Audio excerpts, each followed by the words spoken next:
Thank you for joining us today on this very interesting webinar on emotional intelligence. Today's topic is being taken up by Ms. Divya Thampi, who's our expert for today, and thank you for joining us, Divya. Before handing it over and sort of introducing the topic, I'd just like to introduce Divya, who is an emotional intelligence practitioner from 6 Seconds. She coaches leaders and individuals through one-on-one workshops and engagement facilities. She's also a workplace counselor and consults on Your Dost.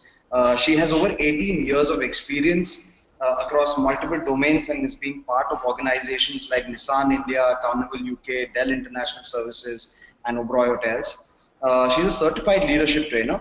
Apart from having facilitated training workshops for thousands of multinational audiences across country.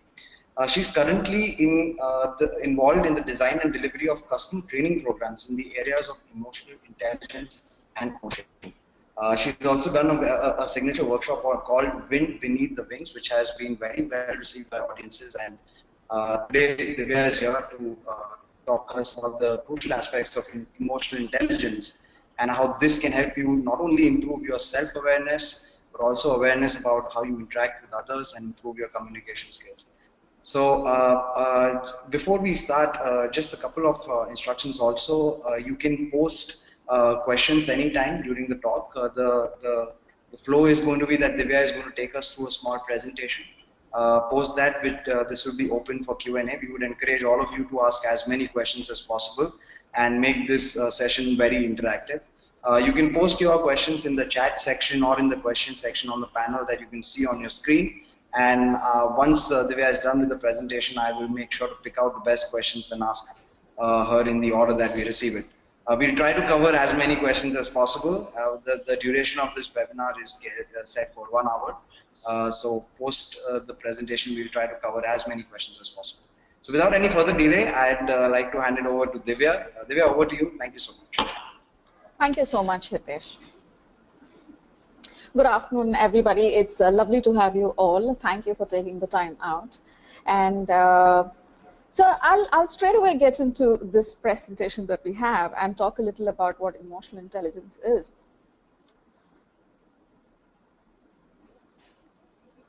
So, the other day I was attending a discussion which is going on around emotional intelligence.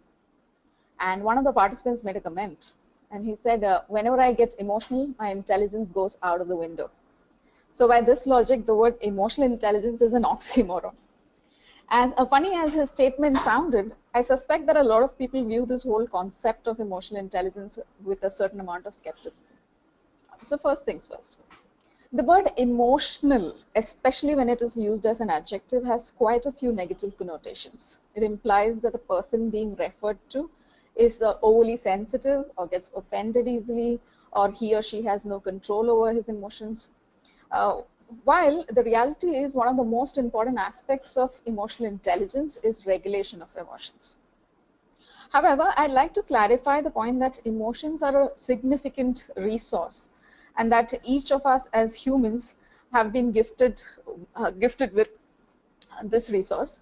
And often we dismiss these emotions as something that gets in the way of being effective. So a little more about how this is a resource. So emotions can play an important role in how we think and behave. The emotions we feel each day can compel us to take action and influence the decisions we make about our lives, both large and small. So emotions can be short-lived, such as a flash of annoyance at a coworker, or long-lasting, such as an enduring sadness over the loss of a relationship. But why exactly do we experience emotions, and what role do they serve? One of the biggest things about emotions, is actually the meaning of the word itself is energy in motion. It can motivate us to take action. So when faced with a nerve-wracking exam, you might feel a lot of anxiety about whether you will perform well and how the test will impact your final grade, or then, whether you're attending an interview, or then you are starting off a new business or going to have an important meeting. It really helps you to perform a little better. Because of these emotional responses, you might be more likely to study or prepare. Since you experienced a particular emotion, you had the motivation to take action and do something positive to improve your chances of getting a good grade or having a better outcome at the meeting. We also tend to take certain actions in order to experience positive emotions and minimize the probability of feeling negative emotions. For example, you might seek out social activities or hobbies that provide you with a sense of happiness, contentment, and excitement. On the other hand, you'd probably avoid situations that might potentially lead to boredom, sadness, or anxiety. Another big role that emotion plays is it helps us to survive, thrive, and avoid danger. In fact, this is one of the primary roles of emotions. They are signals. So we've all heard of Charles Darwin. So Charles Darwin, a naturalist, believed that emotions are adaptations that allow both humans and animals to survive and reproduce. When we get angry, we are likely to confront the source of our irritation. When we experience fear, we are more likely to flee the threat. And when we feel love, we might seek out a mate and reproduce. Emotions serve as adaptive role in our lives by motivating us to act quickly and take actions that will maximize our chances for survival and success. So, so that's the one about motivating us to take action. And moving on to, and of course, helping us to survive and thrive. Moving on to the next one, which is allowing us to understand other people. In fact, not only that, emotions also help others to understand us. So when we interact with other people, it is important to give cues to help them to understand how we are feeling. These cues might involve emotional expression through body language, such as various facial expressions connected with a particular emotion that we are experiencing. Now, it's not a case that you have to you have to think of a cue or you have to deliberately give a cue. This is something that we are naturally gifted with, and it shows up on our faces and in our body language. In other cases, it might involve directly stating how we feel. When we tell friends or family members that we're feeling happy, sad, excited, or frightened, we're giving them important information that they can use to take action. Similar is the case in a business scenario when we share with our customers or where we share with our colleagues about a certain level of confidence or a certain level of anxiety. It could help them to help us. And just as our own emotions provide valuable information to others, the emotional expression of those around us gives us a wealth of social information. So social communication is an important part of our daily lives and relationships, and being able to interpret and react to the emotions of others is absolutely essential. It allows us to respond appropriately and build deeper and more meaningful relationship with our friends, with our colleagues, and our loved ones. It also allows us to communicate effectively in a variety of social situations, from dealing with an irate customer to managing a hot-headed employee. Now, another one of the really important ones is that emotions help us to make decisions. Our emotions have a major influence on the decision we make, from what we decide to have for breakfast to which candidates we choose to vote for in political elections. Researchers have also found that people with certain types of brain damage affecting their ability to experience emotions also have a decreased ability to make good decisions. Now, there is actually a particular example which is quoted by Daniel Goleman in his book Emotional Intelligence and Why It Can Matter More Than IQ. So this example is of a man by the name Elliot who was detected with a tumor just behind his forehead, a tumor which is the size of an orange. So he went through a surgery for the removal of the tumor. While the surgery was declared a success and Elliot seemed healthy, people who knew him claimed that he had undergone a drastic personality change. There were some puzzling patterns to Elliot's behavior. Intellectually, he was as bright as he ever was, but he used to use his time terribly. He seemed to get lost in details easily and seemed to have lost the ability to prioritize altogether. Soon his wife left him, and this guy, who had been a successful corporate lawyer, could hardly hold down a job. He also managed to squander away his savings into investments, which led to losses. Now, with no money and no friends, he ended up staying in the spare bedroom of his brother's apartment. Though extensive tests found nothing wrong with his mental faculties, he decided to meet a neurologist in the hope that some neurological problem might get him the disability benefits he was hoping to get. Now, the neurologist he met was struck by a fact. So while there seemed to be nothing wrong with the mental faculties of Eliot, like his logic, memory, attention, and other cognitive abilities, there was one element which seemed to be missing from his mental repertoire. He seemed to be oblivious to his feelings about what had happened to him. He narrated the tragic events of his life with dispassion of an onlooker, without any trace of disappointment or sadness or anger about the tragedies and failures of his life. You know, the entire unfairness of what had happened to him, as if he was speaking about someone else. The neurologist found that he himself was more upset about the life events of Eliot than Eliot was. This became even more evident when at the end of the meeting, the neurologist suggested that they decide on the date and time for the next appointment. Eliot was a muddle of indecisiveness. He could find arguments for and against every date and time that the doctor proposed. He could not choose among them. At the rational level, there were perfectly good reasons for objecting to or accepting virtually every possible time for the appointment, but Eliot lacked a sense of how he felt about any of the times. Lacking that awareness of his own feelings, he absolutely had no preference. In Eliot's case, the medical professionals later came to the conclusion that this source of emotional unawareness was the removal of a particular part of his brain.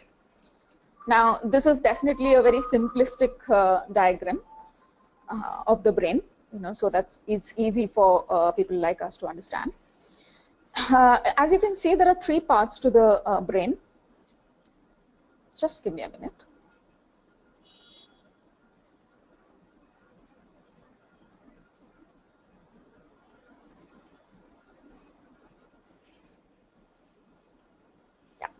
Thank you for your patience. So, as I was saying, there are three parts to the brain. So the human brain has evolved over a period of time. And so as you can see, there's something called the reptilian brain or the instinctive brain, which is what the human brain started off with. And then came the emotional brain, which is responsible for all the emotional responses and experiences that we had. And then later, as human beings evolved, came the neocortex or the prefrontal cortex, the thinking brain.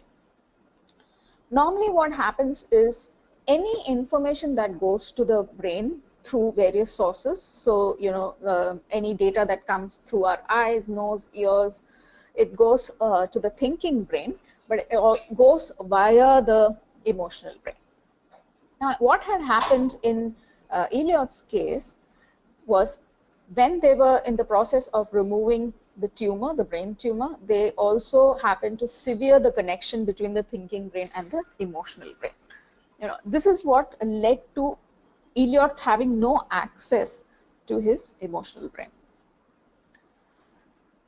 As a result, Eliot's thinking had become like that of a computer.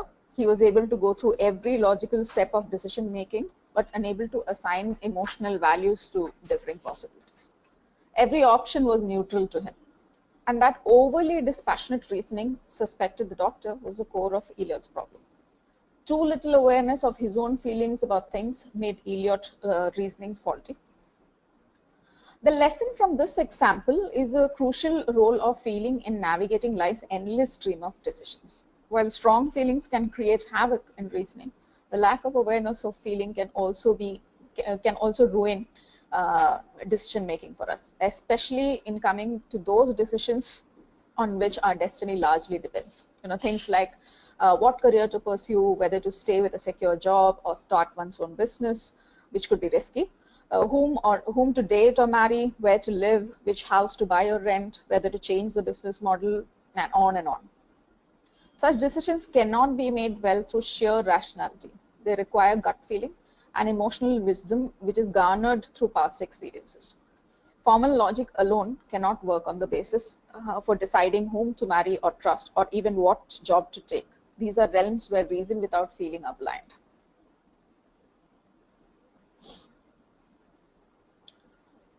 So yeah, as Joshua Friedman says, he's a CEO of 6 Seconds. He says that emotions can lead to our worst decisions or our best decisions. The difference is emotional intelligence. Okay. So now let's look at what is emotional intelligence and how does it differ to IQ. So EQ stands for emotional intelligence quotient, and of course IQ stands for intelligence quotient. Let's start with the intelligence quotient. So intelligence quotient is actually a score which is derived from one of the several standardized tests designed to assess intelligence. It is a measure of general intelligence. So it measures the ability of an individual to learn, understand, and apply information to skills, logical reasoning, word comprehension, math skills, abstract and spatial thinking. It also helps in filtering irrelevant information.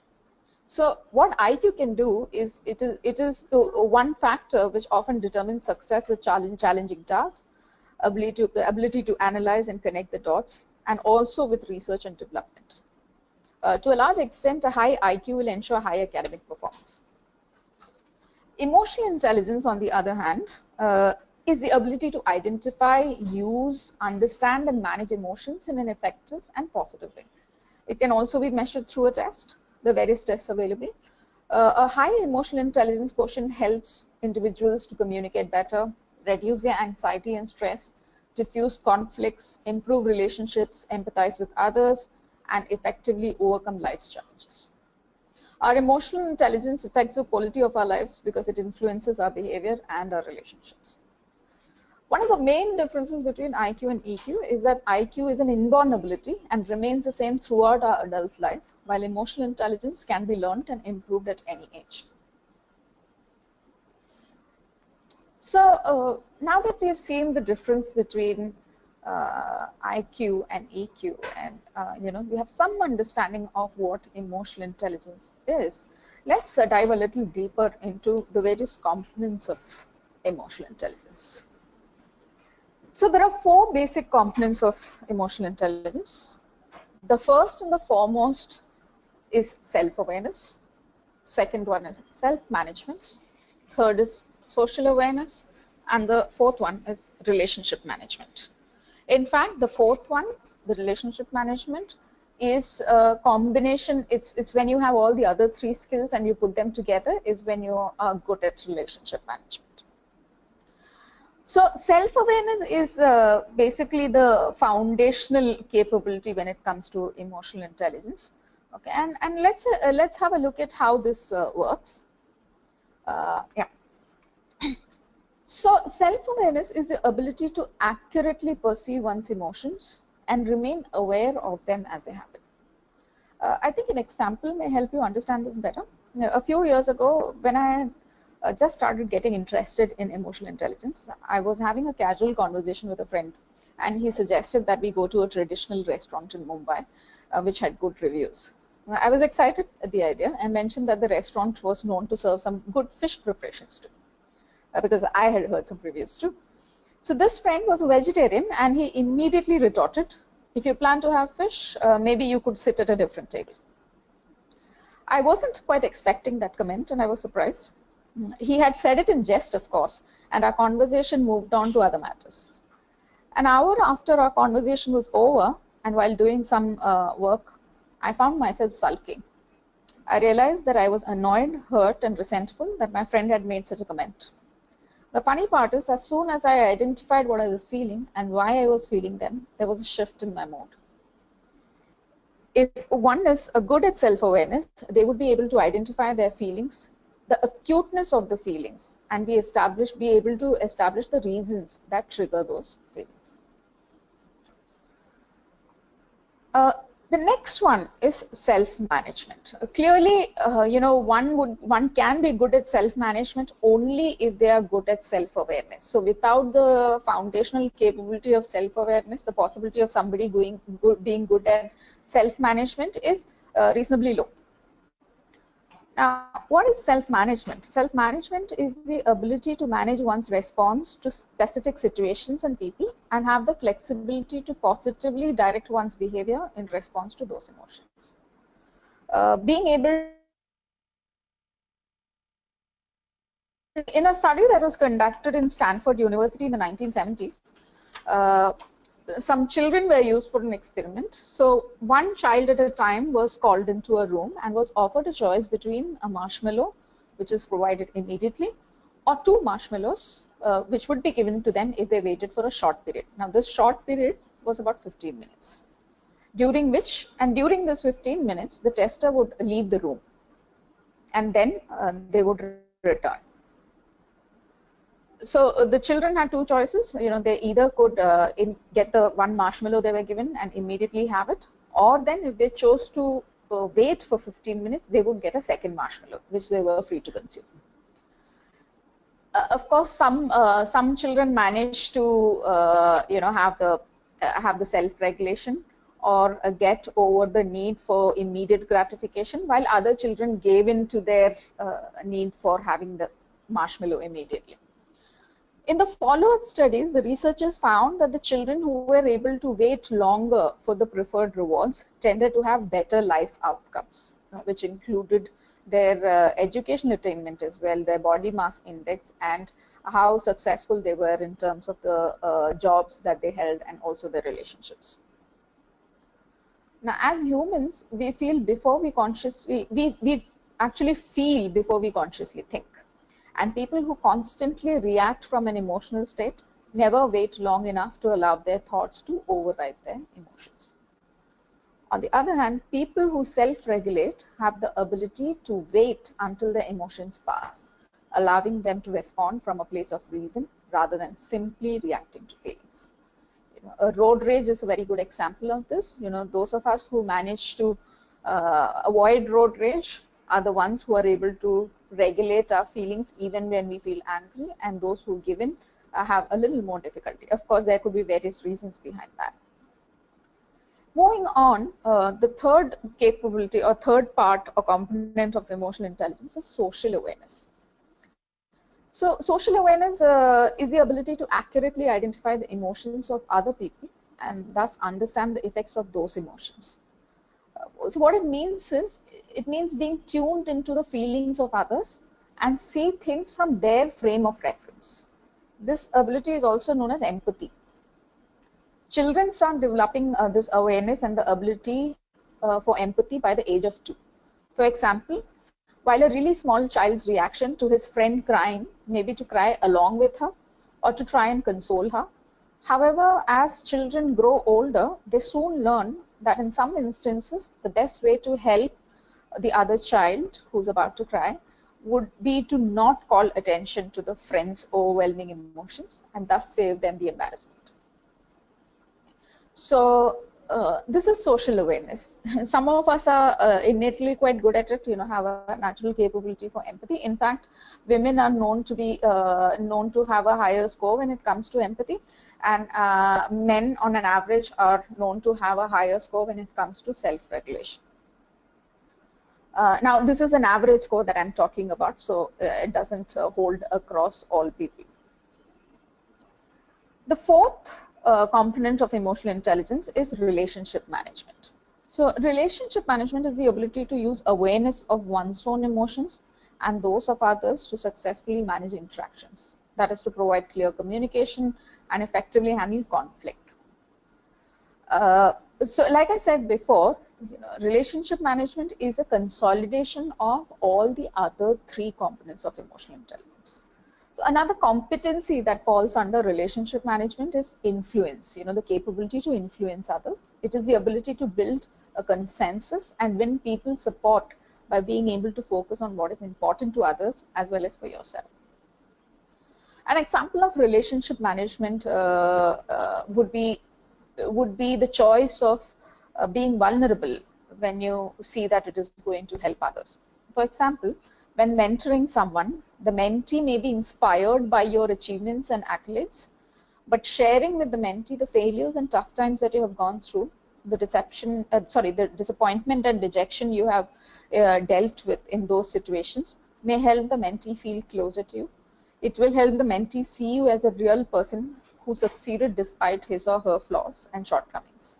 Most importantly, he or she may feel more courageous about taking risks and taking action, which may have seemed insurmountable to them earlier. So, and now that we have looked at the various components of emotional intelligence, let's look at the impact of emotional intelligence at workplace. Research has provided clear evidence that emotionally intelligent leaders are more successful. Many of these studies, various studies have been done over the years, and the studies yield bottom line results. So at PepsiCo, for example, executives selected for emotional intelligence competencies generated 10% more productivity. Emotionally intelligent salespeople at L'Oreal brought in about 2.5 million more in sales. An emotionally intelligent initiative at Sheraton helped increase market share by about 24%. The US Air Force is using emotional intelligence to screen pararescue jumpers to save about $190 million. One of the most important applications of emotional intelligence is in helping leaders climate conducive to high performance. Yields significantly higher productivity, retention, and profitability, and emotional intelligence appears key to this competitive advantage.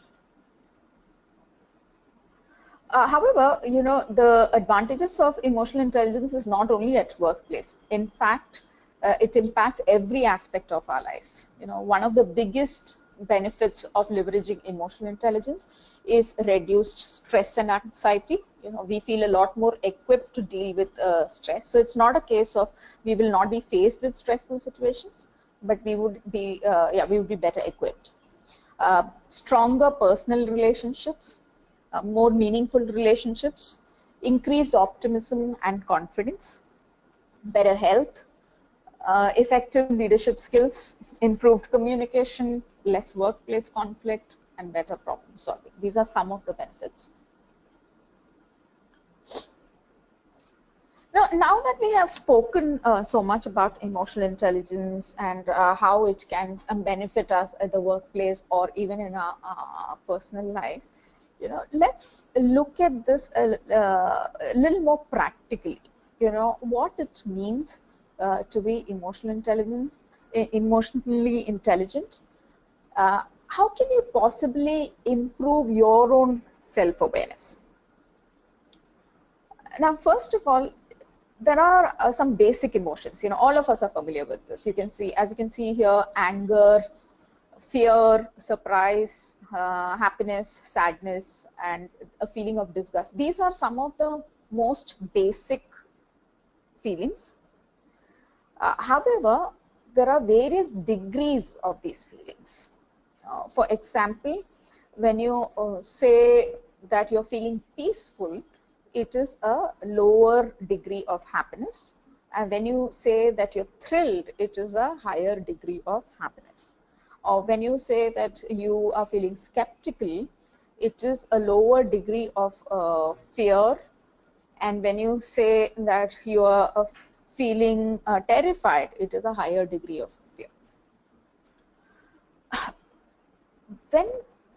When we say that self-awareness is one of the most important aspects of emotional intelligence, what it means is your level of awareness of what's going on with you. Just give me a minute.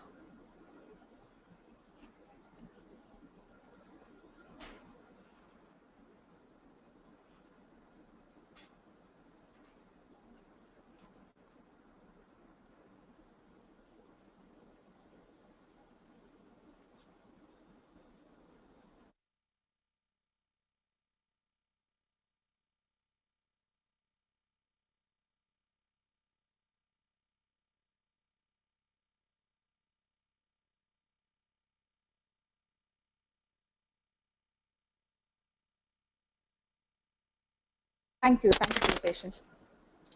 So so I was saying, so how aware are you of what is going on with you? You may have come across situations where a group of you are chatting and having a discussion, and then an argument breaks out, and then voices rise, and one person tells the other person, oh, don't get angry, and the person who's been getting angry says, I'm not angry, what this indicates is, while everybody else can see that this person is angry, he himself is not aware of the fact that he is getting angry. And this is often the case with many of us, and the funny thing is that emotions don't come one at a time. Often feelings are a combination, come in a combination. So for instance, let's say that you have a child who's in school, and he tells you one evening that he's performed very badly in a particular subject. Now, you may feel angry towards him or annoyed towards him because you think that he is not prepared very well. You may feel annoyed with yourself, and you may also feel guilty, thinking that you could have probably helped him more and spent more time with him. And you may feel sad that an opportunity was lost. So it's generally a combination. So the question is, how often are you aware of what emotion you are experiencing? And even when you are aware of the emotion, do you know to what degree you are experiencing it? Are you experiencing it acutely or not so acutely? Uh, the moment your self-awareness increases, you know exactly what you're feeling and to what degree you're feeling, and this awareness itself helps you in regulating your emotion. Okay. Just before I wind up this session, this presentation on emotional intelligence, I'd like to give you a quick tip. Now, so there's a link between thinking and feeling. People often believe that feeling and emotions they experience are determined by external events, situations, and the behaviors of others. For example, we may hear ourselves say things like, my boss made me nervous, my husband and wife made me angry, the trip to Lonavala made me feel relaxed, or I'm depressed because I didn't get through the interview. Now, what is the underlying assumption in these statements? That someone or something other than ourselves is directly determining the feelings that we experience. We come to these conclusions automatically without asking ourselves if this assumption is true. However, if we stop to analyze the process that links an external situation to our emotional responses, we will find that there is a step in between. What really makes us feel and respond the way we do is often not the situation or the words and actions of another person, but how we perceive that situation or that person's actions. It is how we see something or someone and what we think about it, or then think about it or them, that really influences how we feel. It is our thoughts and beliefs about an event that significantly influences our emotions and actions. Here's an example. Let's say that you went to a party and the hostess introduced you to somebody called Manisha. You've never met her before. She's introduced you to Manisha because you do not know anybody else at the party. As you start talking to her, you'll notice that she doesn't look directly at you, but keeps looking around the room. So, she's almost shifty-eyed. How would you feel if you thought to yourself, this woman is so rude. She doesn't even look at me, and she's trying to let me know that she has better things to do than to listen to me talk. What if you thought had another thought which said, I must be really boring and unattractive. Nobody wants to talk to me or spend time with me. Or maybe there could be a third thought. It could be that Manisha is probably waiting for a friend to come. Maybe she's feeling a little anxious. By now, you've probably realized that you felt 3 different feelings as a result of 3 different thoughts. The situation remained exactly the same. Often we are not aware of our thoughts and beliefs because they are so automatic and happen so quickly. But they are there and they affect the way we feel. A little about automatic thoughts. Just as we are not always conscious of the way we talk or how we drive a car, we are often not aware of our thinking. Some of our thinking is so habitual that it is automatic, and just like driving, when things are automatic, we may not be conscious of them. All of the time, our brains are turning over thoughts and ideas. However, we're not consciously aware of them because it happens relatively fast, and we are not accustomed to slowing them down. Our automatic thoughts, however, play an important role in our emotional well-being.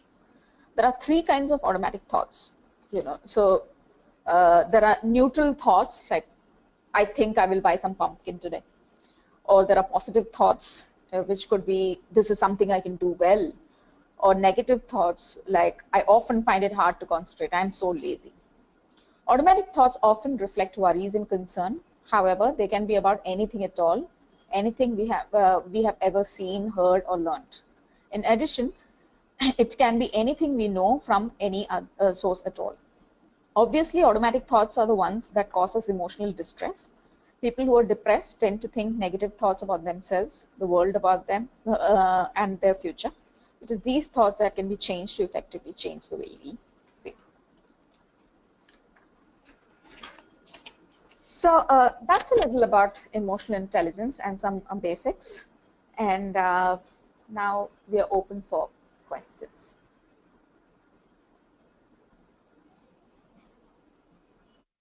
Right. Thank you so much, Divya. Thanks for that insightful presentation. I'm sure that a lot of people found useful. So we've got our first questions that have started coming in.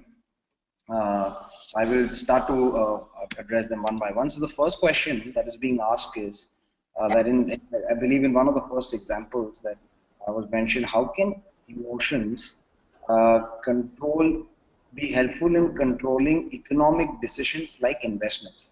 And I mean, I think what he's trying to ask is that whether emotional intelligence has any influence over a person's economic decisions like investments. Yes, it does. So the point is, every experience that we have, along with the physical experience and the mental experience, there's also an emotional experience. So just to give you an example, let's say you go to a restaurant. Along with the fact that there is a physical experience, you like the food, etc., there's also an emotional experience, how the people made you feel. Did you feel a sense of disgust, or did you feel a sense of excitement as you entered, or the kind of food that you ate? And your brain stores all this emotional information as well. And the next time you think about going to that restaurant, it is not just the rational reasons that come up, but also the emotional reasons that your brain automatically throws up without you consciously thinking about it. Similarly, when you're making investments, if you have prior experience with making investments, you also have an emotional repertoire with the experiences, with those investment experiences. And whenever so for instance, with a particular stock or a share, you have had a bad experience, which made you feel very anxious or very disappointed, chances are the next time you look at a share, that information also gets thrown up by the brain. But you may not be very conscious about it. So definitely there is an impact of your emotional intelligence on these kind of decisions as well. Right. Great. So I think there's also another very interesting question by Shivendra. And what he wants to know is that how is emotional intelligence, since it's a behavioral science in controlling your thinking, how is it different from manipulation or manipulative behavior? Okay. So thing is, emotional intelligence, unlike intelligence quotient, is not just one figure, but emotional intelligence is a profile. It is a combination of 4 components that we spoke about. And in fact, if people are good at certain components of emotional intelligence, they may choose to manipulate, but somebody who's interested in manipulating, the very reality that he is considering manipulation as a very good option indicates that his level of emotional intelligence in some aspects is pretty low. Why I say this is because if your overall level of emotional intelligence is high, then your level of self-awareness is high. And what I mean by self-awareness is that you are very well aware of what you are feeling, what your values are, what matters most to you, what the moral values that you hold in high regard, and you are in sync with those values. And when you are in sync with your values, then the question of manipulation doesn't come into picture.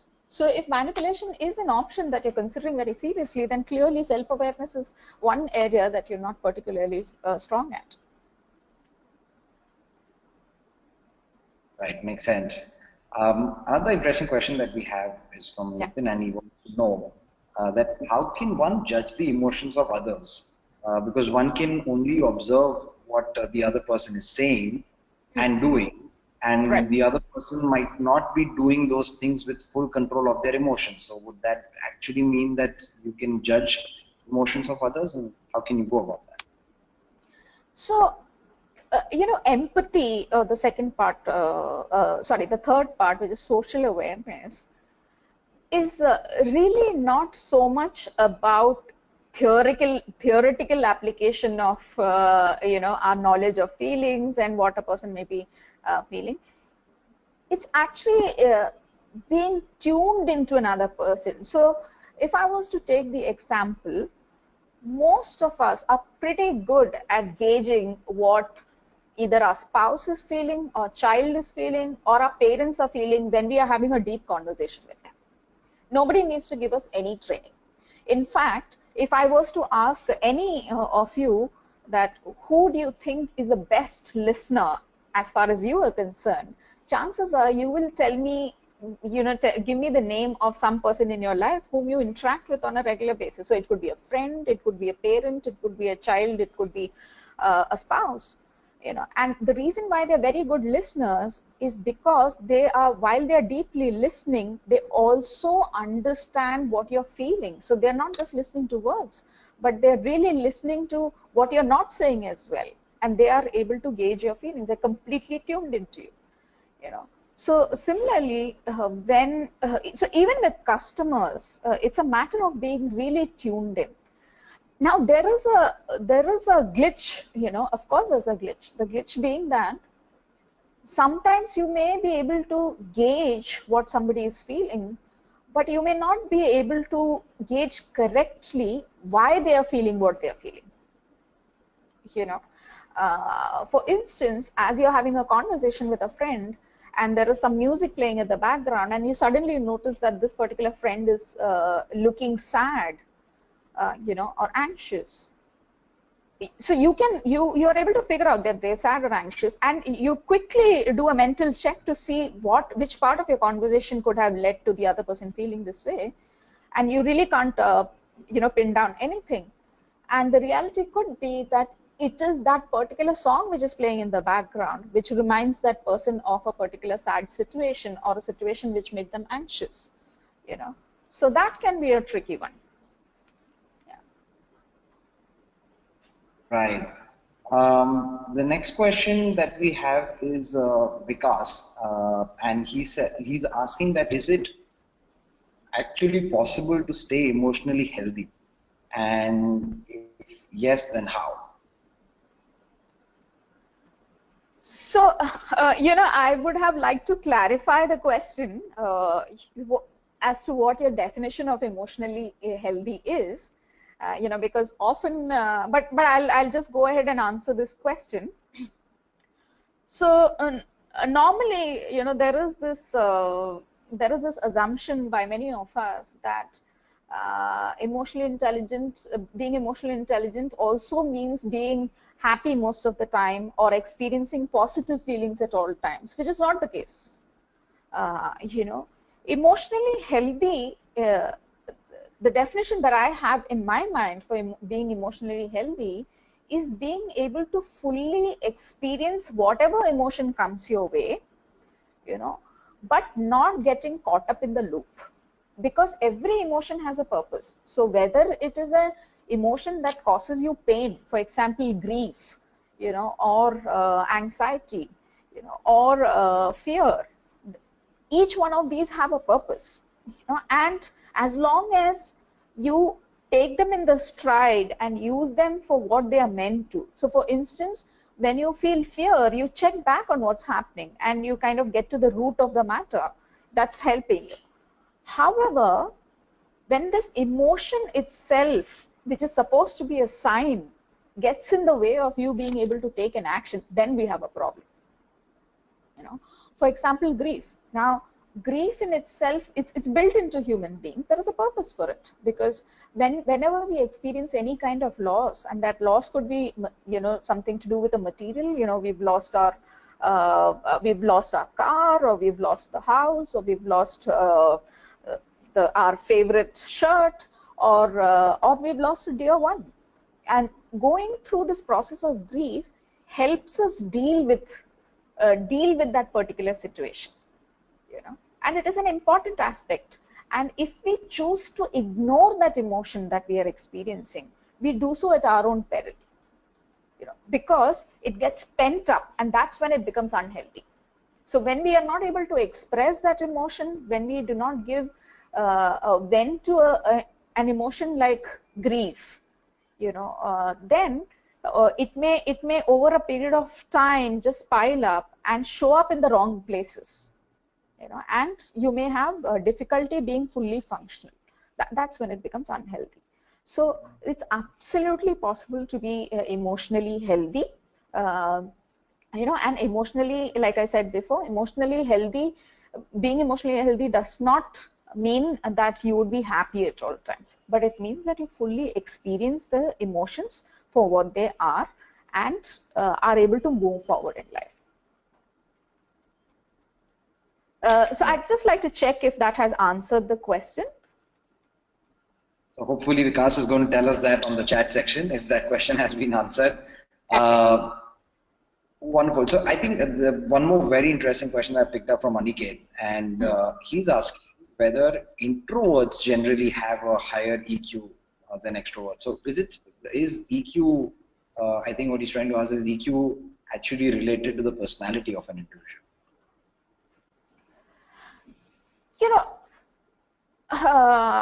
Both introverts and extroverts can have pretty high level of emotional intelligence. So being an extrovert or an introvert is really not a sign of intelligence or lack of it, emotional intelligence or lack of it. This is more a case of how you choose to express it. So somebody who's an extrovert enjoys the aspect of discussing something more or interacting more with people.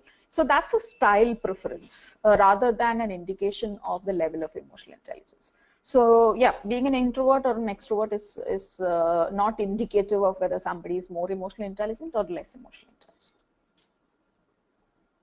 All right. So before I ask the next question, Vikas actually said that the question about emotionally healthy helped him. So that answers his question. Okay, moving on. So we have also Vineet, who wants to know that is EQ a skill that can only be consciously learned, or is it something that is subconsciously built into the learning process as we grow up? That's a good question. So, what we refer to as wisdom is basically emotional intelligence.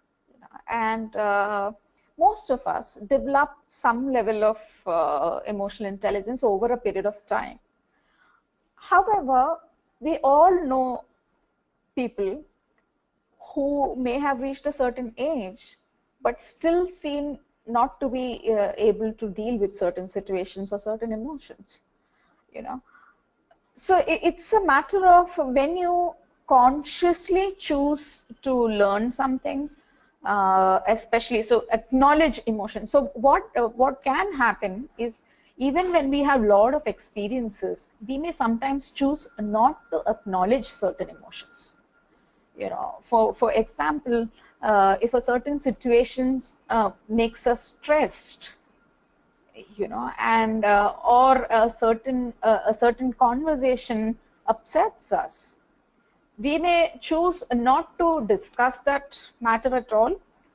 We may not express that it is bothering us, and this may become a pattern.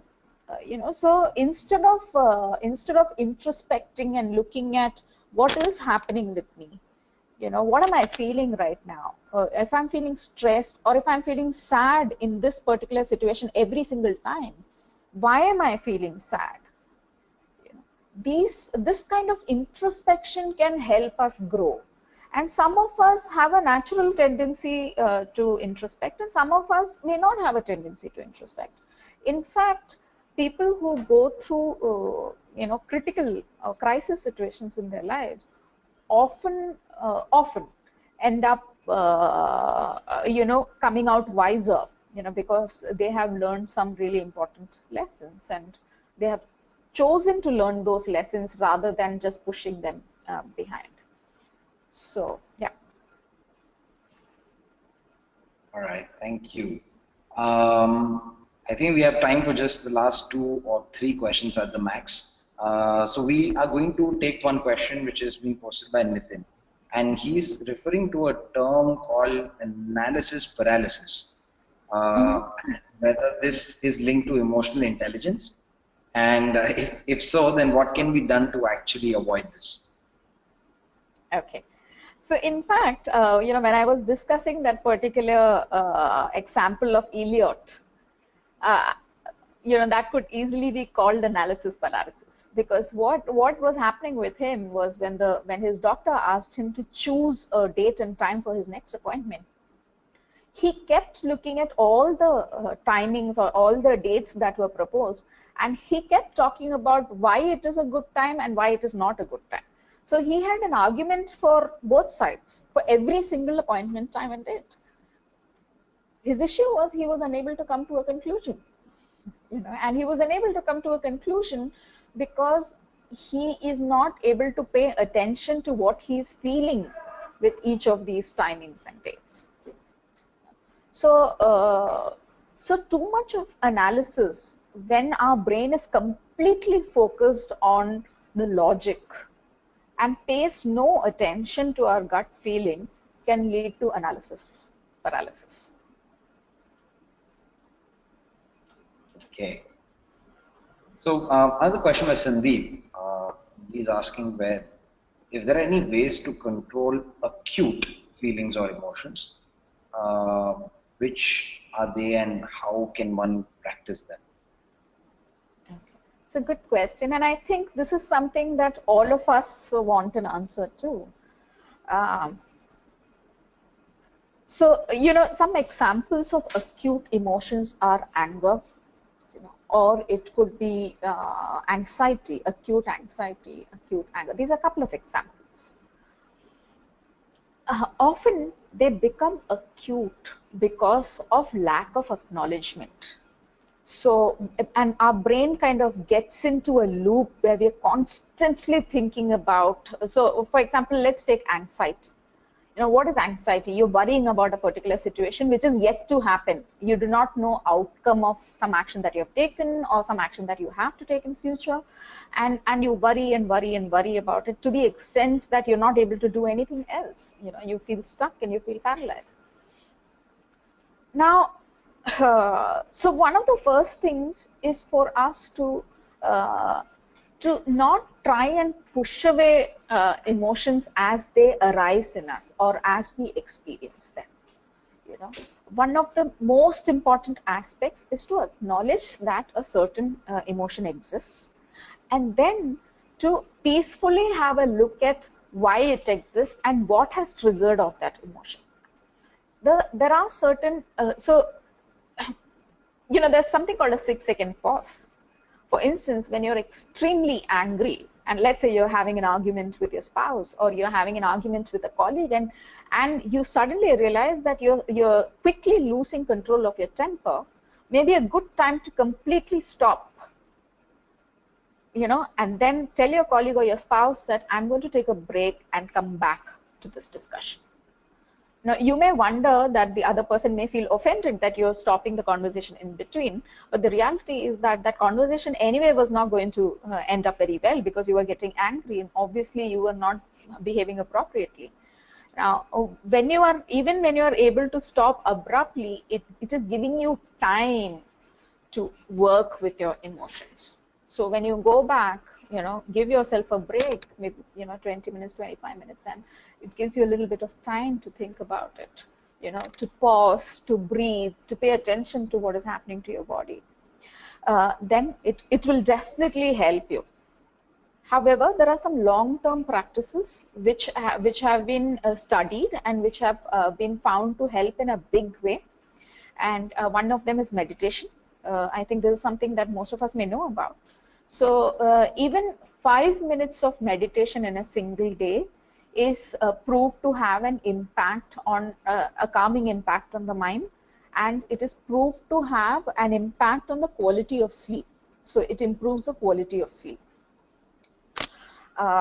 Meditation is definitely so. Meditation is actually not just it is basically an opportunity to be with ourselves, and it is not about trying to control our thoughts, but meditation is about taking the opportunity to pay attention to what is happening with our brain, to pay attention to what kind of thoughts are coming and going. Because often we are so caught up with our thoughts that we are not aware of what we are thinking. The thoughts just keep coming one after the other. But when we practice something like meditation, it gives us an opportunity to observe like a bystander, like an outsider, without getting angry that I'm thinking this way, without getting stressed that these are the thoughts which are running through my mind. So meditation is definitely one way to get a little handle over acute emotions. Taking a pause in the midst of an episode. So because whenever, for instance, something is provoking you and triggering you off, there's something called an emotional hijack, wherein if the brain decides that there is acute danger, then the information that comes through our eyes, ears, nose, etc., goes straight to the emotional mind instead of going to the thinking mind. And the emotional mind may decide that this information need not go to the thinking mind, and the emotional mind will give instructions for action, which could be slapping somebody, which could be taking action that you will regret at a later point of time. Okay, so even this act of trying to identify what you're feeling, if you're able to delay your reaction even by 6 seconds, that is a time required for the information to go from the emotional brain to the thinking brain. So when you take the time in the midst of a situation to think about what you're feeling and why you're feeling so, then it helps you to recover a little faster from the situation. So we have the last question. I was wondering why all men are asking the questions and women are inherently emotionally intelligent, but we have our first. So Akansha wants to know that how to gauge when a particular situation comes to analyze or to just go by your gut feeling. I think what she's trying to ask is more about self-awareness and trusting your inner instinct, or an analysis of a particular situation. So how to manage oneself in such a situation? Now this is a very broad question. There is no single answer to this. So if I say that just go with your gut feel, that's not true. The reality is that certain situations require us to analyze the facts and figures, and that actually helps us with what we feel. So for instance, if you are thinking, let's say it's a business decision, or let's say it's a personal decision, you are deciding whether to hire this particular person for a particular job on the personal end. The question is, how are you feeling about this person through your interactions? But at the same time, you want to be checking the background of the person in terms of what kind of expertise that person has. So the idea is to gather the facts and figures, have them handy, and at the same time pay attention to what you're feeling about the whole situation, and use both these to come to a conclusion or a decision.